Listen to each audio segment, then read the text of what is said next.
ሰላም ሰላም ውድና የተከበራችሁ አድማጭ ተመልካቾቻችን የዕለቱን የወርቅ ዋጋ በኢትዮጵያ ብር በስንት እየተገዛና እየተሸጠ እንደሚገኝ ሁሉንም ካራት ከ14 ካራት እስከ 24 ካራት ዛሬ ታህሳስ 13 2018 ዓ.ም በስንት እየተሸጡ እንደሚገኙ በጥሬው ሁሉንም ዋጋ እንዲሁም ደግሞ ዋና ዋና የሚባሉትን የወርቅ አይነቶች በሱቆች ላይስ በስንት እየተሸጠ ነው የሚገኘውን ሚለውን መረጃ ይዘንላችሁ መጥተናል።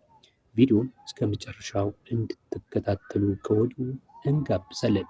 ከዛ በፊት ግን ቪዲዮን ስትጀምሩ ላይክ ማድረግ አይረሳ። ለቻናሉም አዲስ ከሆናችሁ በዚህ ዩቲዩብ ቻናል ላይ የሚቀርቡትን የተለያዩ ከወርቅ እንዲሁም ከምሳሌ ጋር የተያዙ መረጃዎች እንዲደርሳችሁ በየዕለቱ ማለት ነው ሰብስክራይብ በማድረግ ቤተሰብ እንድትሆኑ እየጠየቅን ቀጥታ ወደ ያዝንላችሁ የወርቅ ዋጋ ነው የምንሄደው። የወርቅ ዋጋ ከባለፉት ጊዜያቶች ከመቼውም በበለጠ ሁኔታ የጨመረበት ጊዜ ነው ያለው።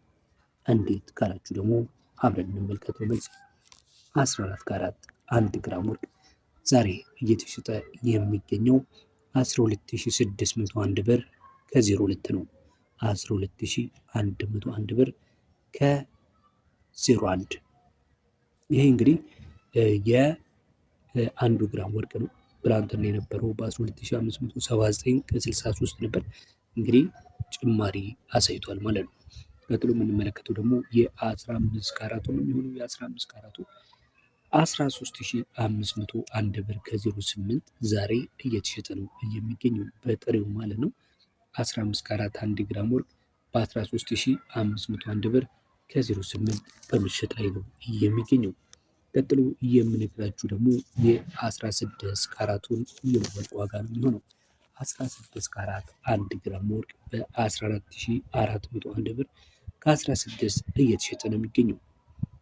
ትላንትና የነበረው የ16 ካራት መሸጫ 14376 ከ72 ነበር። ይህም ደግሞ ከ25 ብር በላይ ጭማሪ በግራም ማለት ነው እንዳሳየ መረጃው ያመለክታል።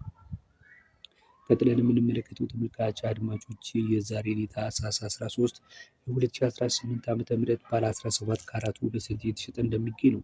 17 ካራቱ 1 ግራም ወርቅ ዛሬ በ15301 ከ23 በጥሬው እየተሸጠ ይገኛል።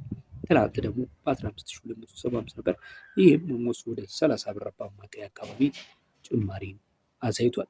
ሌላኛውና ታዋቂ ከሚባሉት ካራቶች መካከል የሚመደበው ባለ 18 ካራቱ ትላንት የነበረበት ዋጋ በ16173